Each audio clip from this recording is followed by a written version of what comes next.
Estados Unidos entre la crisis global y la reactivación económica. ¿Qué esperar del segundo mandato de Obama? Sin el rescate del gobierno federal, ¿quién salvará a estados y municipios en quiebra?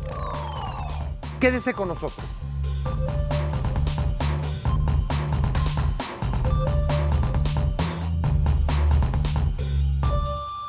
Buenas noches. Usted y los asuntos que le interesan son parte de esta agenda. Barack Obama se despidió de su primer mandato con un exhorto al Congreso para evitar que el manejo de la deuda de su país arrastre a una recaída de la economía global. La peor recesión mundial desde 1929 marcó su primer periodo, así como el acoso de la oposición conservadora del Tea Party a sus programas sociales. Ello no le impidió reelegirse en noviembre pasado. Este lunes regresará al Capitolio para jurar su segundo gobierno con la amenaza de que el país caiga en la insolvencia si el Congreso rechaza elevar el techo de la deuda como amenaza desde el 2011. Sería un desastre para pensionados, empleados públicos o militares. También para la economía mundial que espera el empujón de Estados Unidos. Pero la problemática fiscal es solo uno de los motivos de tensión y desgaste para su próximo mandato. Entre sus mayores pendientes destaca el asunto del control de armas y la regulación migratoria. ¿Qué podemos esperar del segundo gobierno de Barack Obama? Este es el tema que analiza Claudia Martínez del Cerro en el siguiente reportaje.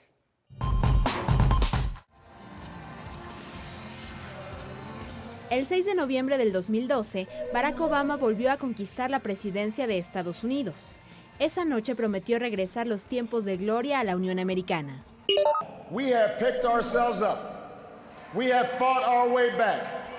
And we know in our hearts that for the United States of America, the best is yet to come.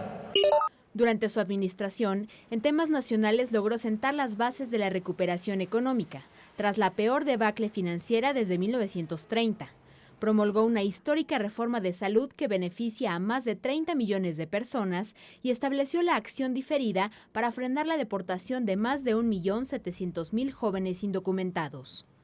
Lo más importante, a final de cuentas, sería el inicio de la recuperación económica, el inicio del restablecimiento del crecimiento económico en Estados Unidos, con todo lo débil que sea y con todas las limitaciones que tenga, ¿no?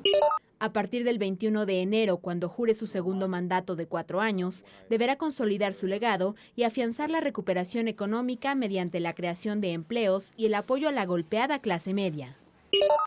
Pues el tema económico me parece que es el gran reto, porque los empleos que se deben de generar tienen que ser empleos que garanticen un cierto nivel digno de vida a los estadounidenses. Para lograrlo, el Ejecutivo tendrá que negociar temas claves con la oposición republicana en el Congreso. Because we have the debt ceiling, we have the continuing resolution on the budget, we have military cuts, we have entitlements to deal with. Por otro lado, el tiroteo del 14 de diciembre en una escuela de Connecticut, en el que fallecieron 20 niños y 6 maestras, reabrió como nunca el debate sobre la regulación del mercado armamentístico. Esta semana, Obama anunció 23 órdenes ejecutivas para endurecer el control de las armas e hizo un llamado al Poder Legislativo a prohibir los rifles de asalto. As important as these steps are, they are in no way a substitute for action from members of Congress. To make a real and lasting difference, Congress too must act.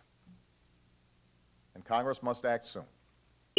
Sin embargo, la poderosa Asociación Nacional del Rifle, que defiende el derecho constitucional de los ciudadanos a usar armas, respondió con un spot agresivo en el que llamó elitista hipócrita al mandatario.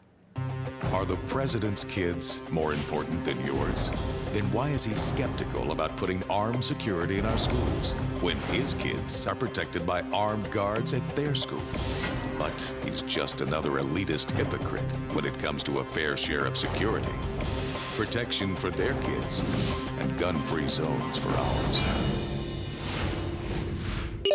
Los especialistas advierten una larga lucha. El tema de las armas en Estados Unidos tiene implicaciones políticas, sociales, religiosas, económicas, es parte de la mitología del país, entonces va a ser muy complicado. Si logra instaurar la limitación en la venta de armas automáticas, va a ser un triunfo. En otro frente, más de 11 millones de indocumentados esperan que Obama cumpla una vieja promesa. La ansiada reforma migratoria podría ser una realidad ya sin la presión de ganar un segundo mandato. Esta medida beneficiaría a más de 6.800.000 mexicanos sin papeles que radican en el país vecino. Yo creo que va a ser muy interesante cuando los latinos, que yo creo que va a venir esta victoria de derechos humanos para los latinos en Estados Unidos, qué impacto va a tener sobre la política exterior de Estados Unidos y particularmente hacia México y Centroamérica va a ser fundamental. Puede ser un puente de un increíble impacto económico. Particularmente en lo que respecta a la agenda bilateral con México, se espera que continúen diversas políticas como la lucha contra las organizaciones criminales. El énfasis sería crear un mejor sistema judicial. No son cambios que se vayan a ver de la noche a la mañana, pero que van a tener eventualmente un impacto. Y pues evidentemente hay interés de los Estados Unidos en eso. No van a renunciar al tema de la seguridad, tampoco al tema energético, que me parece que son los más relevantes. Sin lugar a dudas, van a entrarle ya los temas de la prosperidad y que estos cruzan, por ejemplo, por el tema de la educación, por los temas de salud. Al recibir al nuevo embajador de México en la Casa Blanca, Eduardo Medina Mora, el presidente Barack Obama destacó que solo mediante la cooperación podrá alcanzarse la prosperidad mutua. Al menos en el discurso, el gobierno de Estados Unidos acepta ya su corresponsabilidad en los asuntos de interés común. Un segundo mandato puede ofrecer mayores márgenes de maniobra para iniciativas con alto desgaste político, como elevar impuestos a los más adinerados, regular el mercado de armas o lograr una reforma migratoria amplia. Barack Obama no tiene que competir en las urnas y esto le brinda un buen margen de acción para sus compromisos, aunque enfrenta una fuerte oposición republicana en el Congreso al control de armas y a sus programas sociales. Si Obama, por la presión, se viera obligado a recortar el gasto en febrero, la principal economía del mundo podría haber reducido su crecimiento casi a cero. Y esto afectaría al mundo, empezando por sus socios más cercanos, como México. Los dos países tienen una nueva administración y esta situación representa una oportunidad para sus relaciones comerciales y migratorias. Otra ventaja es el avance de la diversidad en el Congreso. Nunca antes los legisladores hispanos habían tenido tanta presencia en la Cámara de Representantes. Actualmente suman 31, además de un legislador de origen indio, una persona abiertamente bisexual y la primera de creencias budistas. En contraste, los anglosajones, por primera vez, son minoría.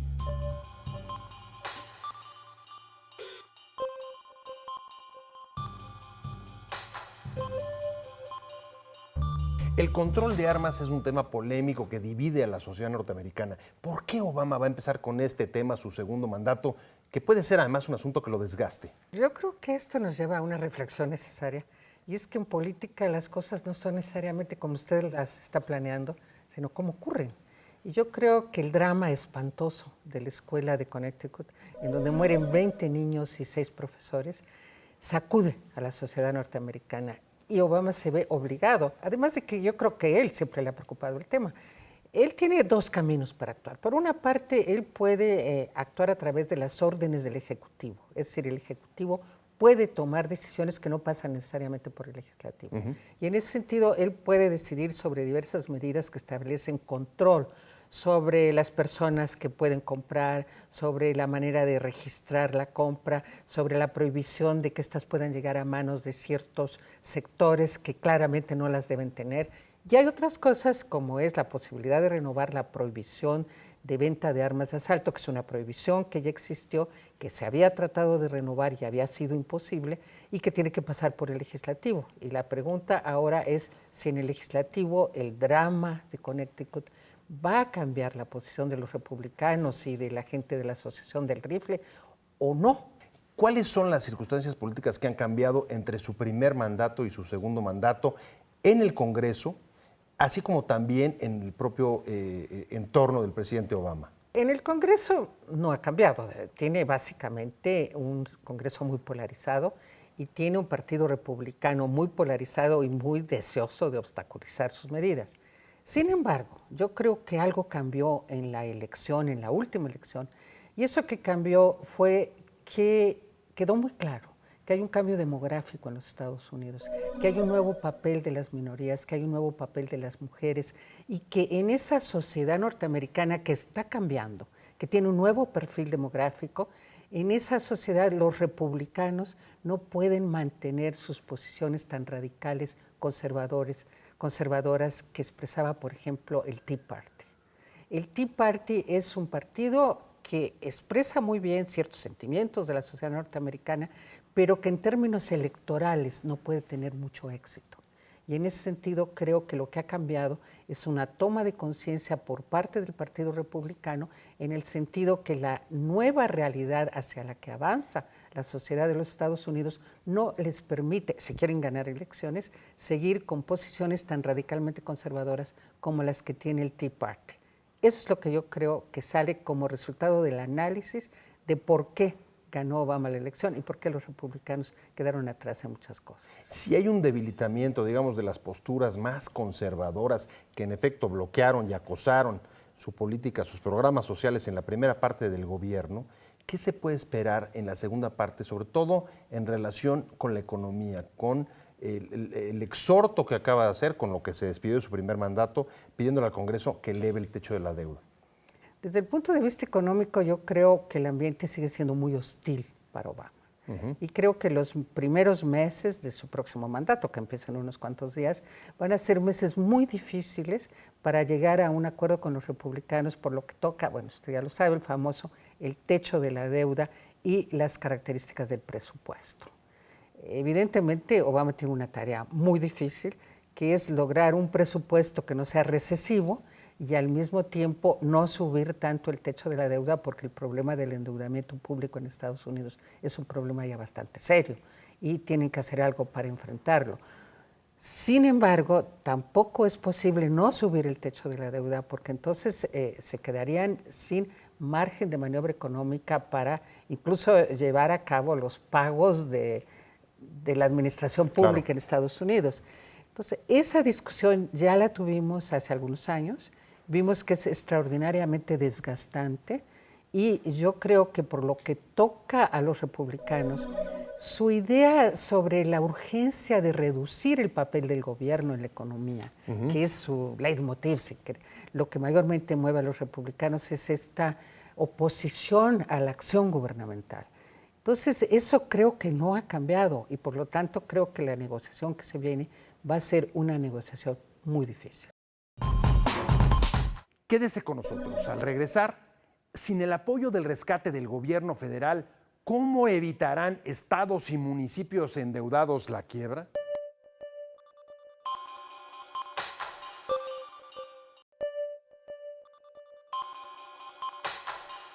Estados y municipios son el eslabón más débil de las finanzas del país porque sus deudas se dispararon en los últimos 3 años y a la vez tienen poca capacidad para recaudar impuestos.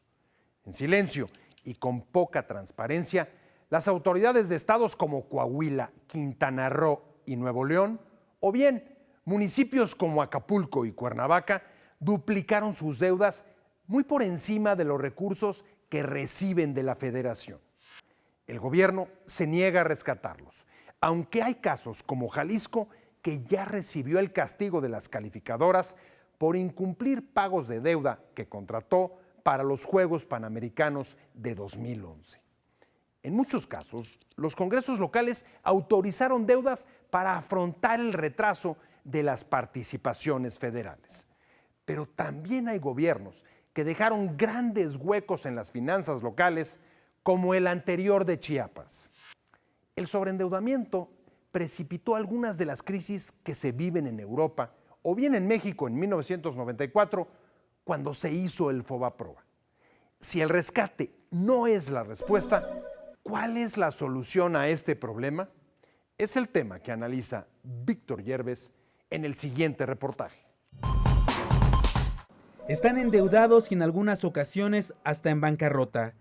Por eso vemos los problemas en los que están varios gobiernos municipales y hasta estatales que no tienen en algunos casos ni siquiera para pagar la nómina. La falta de recursos y la irresponsabilidad hicieron que en los últimos años algunos municipios hayan adquirido deudas millonarias. Esto ha generado que los ayuntamientos no tengan fondos suficientes para cubrir servicios básicos como el alcantarillado. El que los ingresos que obtengan los estén dedicando para pagar la deuda y no tener entonces liquidez para enfrentar los gastos corrientes, pago de nómina, de obviamente los empleados municipales, recolección de basura, pavimentación de calles.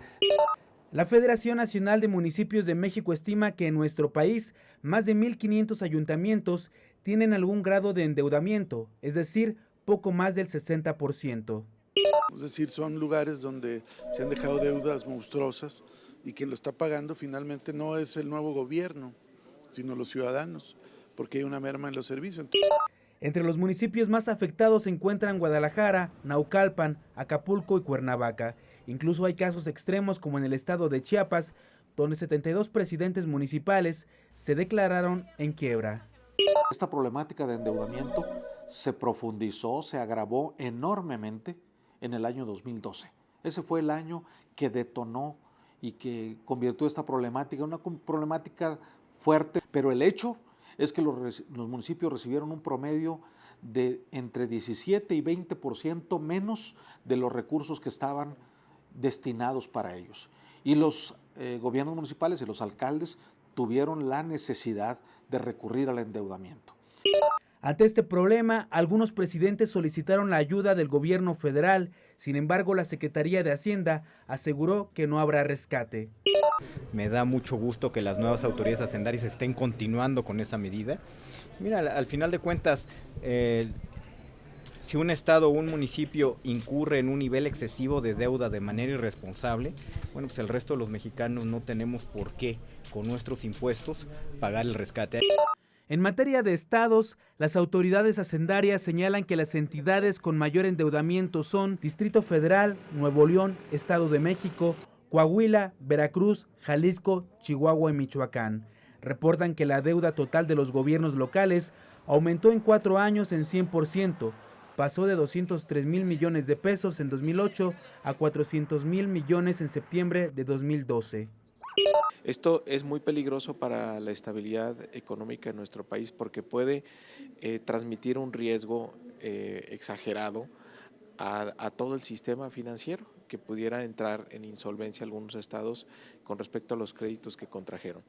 Para enfrentar el endeudamiento, la Federación Nacional de Municipios de México anunció que presentará una agenda de trabajo que fortalezca las finanzas de los ayuntamientos.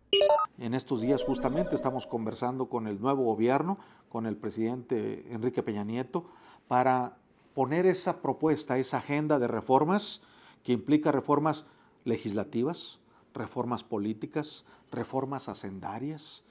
Además, especialistas afirman que los estados y municipios deben reestructurar sus deudas para amortiguar este problema. No es a través del endeudamiento de corto plazo, sino una combinación de incrementar los ingresos públicos de los municipios y estados y al mismo tiempo ver de que los municipios y estados que deciden endeudarse se endeuden a largo plazo. El gobierno federal anunció que presentará en el próximo periodo de sesiones una reforma para expedir la Ley Nacional de Responsabilidad Hacendaria y Deuda Pública, con el objetivo de poner orden a los pasivos de los estados y establecer límites. Esta nueva iniciativa se trabaja en conjunto con los 3 principales partidos del país. Hoy existen razones suficientes para que estados y municipios tomen verdadera responsabilidad constitucional con un encargo que tienen, que es proveerle a su sociedad de los términos de bienestar que se requieren, pero con condiciones que ellos tienen en sus manos resolver, como es una reforma fiscal local. Además, la Secretaría de Hacienda informó que a través de la Banca de Desarrollo se apoyará con asesorías a los estados y municipios para aligerar la carga financiera y reestructurar sus deudas. El sobreendeudamiento de estados y municipios no se trata solo de un problema local, sino nacional, aunque el gobierno federal considera que aún no representa un peligro para la economía mexicana. Sin embargo, urge solucionarlo.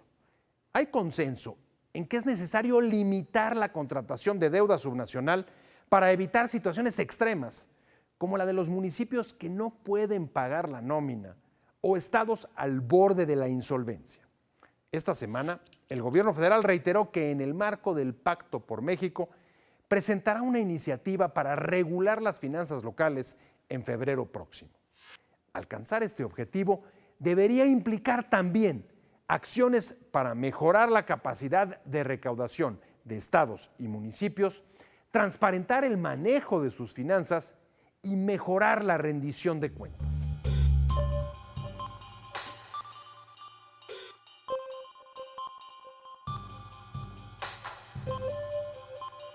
¿Cómo limitar el endeudamiento de estados y municipios sin violar soberanías estatales, autonomías municipales? Bueno, primero tenemos que mejorar el marco regulatorio, tanto a nivel federal. El Congreso de la Unión tiene una responsabilidad ahí que tiene que acotar y precisar exactamente en qué términos puede darse la deuda y para qué destinarse. Y en el caso de los estados y municipios, los congresos locales. Ya existen en algunos un marco, pero es insuficiente. Y además habría que también fincarle responsabilidad a los congresos locales, porque finalmente, si el Estado o los municipios endeudas, ellos son los que autorizan. No hay una planeación adecuada, autorizan presupuestos centralistas. La planeación nunca incluyen a los municipios, lo deciden los gobernadores, y los congresos locales actúan en muchos casos con irresponsabilidad, porque mucho de ese gasto no se va a la infraestructura, no se va a la inversión, se va a gasto corriente, y eso es muy lamentable. Tenemos que mejorar el marco en todos los niveles de gobierno, en los órdenes de gobierno. Al mismo tiempo hay problemas, digamos, estructurales de recaudación, tanto en municipios como en los gobiernos estatales. ¿Cómo corregir eso? Bueno, en este país hay que reconocerlo, los tres órdenes de gobierno somos malos recaudadores. La culpa no es solamente del municipio. En primer lugar, todos los impuestos de este país son federales, salvo el predial. Y de acuerdo a la OCDE, pues estamos abajo en recaudación los municipios, pero lo mismo es peor los estados. Nosotros tenemos que eficientar la recaudación, pero requerimos de una convención nacional hacendaria, que ya hubo un intento en 2004 desperdiciado, y tenemos que ir de a de veras a una reforma hacendaria integral. Ahora, el problema se disparó en los últimos 3 años, de 2009 a 2012. ¿Qué es lo que pasó en estos últimos 3 años? ¿Por qué ahí es donde se duplican y en algunos casos se triplican las deudas? El problema realmente empieza en 1999. Primero por los presupuestos inerciales, por los continuistas, porque la recaudación del peso fiscal, la distribución del peso fiscal en México está muy mal, es central. El 75% se lo queda a la federación, el 20% los estados y solamente el 5% los municipios. Y año con año los municipios van a negociar con sus asociaciones al Congreso los presupuestos y no escuchan. Entonces lo que hoy pasa es la consecuencia de la desatención de la problemática municipal. ¿Pero por qué se agudizó en los últimos 3 años? Bueno, por la caída en las participaciones federales, la crisis económica, la aparición de empréstitos por fuera inclusive de la banca comercial, y yo le agregaría inclusive que las consultoras que también se han metido a los gobiernos no han jugado el mejor papel porque han encarecido el recurso. Entonces hay caída en las participaciones, hay caída en la recaudación del 2009 para acá, y 2012 los municipios han jugado un papel de caja chica para los partidos políticos. Ahí está el caso Acapulco. Ahora, ¿cómo resolver esto? ¿Cómo entrar a fondo sin una reforma fiscal? ¿Eso es posible? No, no es posible. O hay una reforma hacendaria integral o esto no tiene solución. Tenemos que ponernos de acuerdo los 3 órdenes de gobierno, el Congreso de la Unión, los congresos locales, y sacar adelante con los ejemplos, con los acuerdos de 2004, que ya hubo más de 300 acuerdos, que nos permite saber exactamente lo que le corresponde qué hacer a cada orden de gobierno, en materia de recaudación, en materia de gasto, de deuda.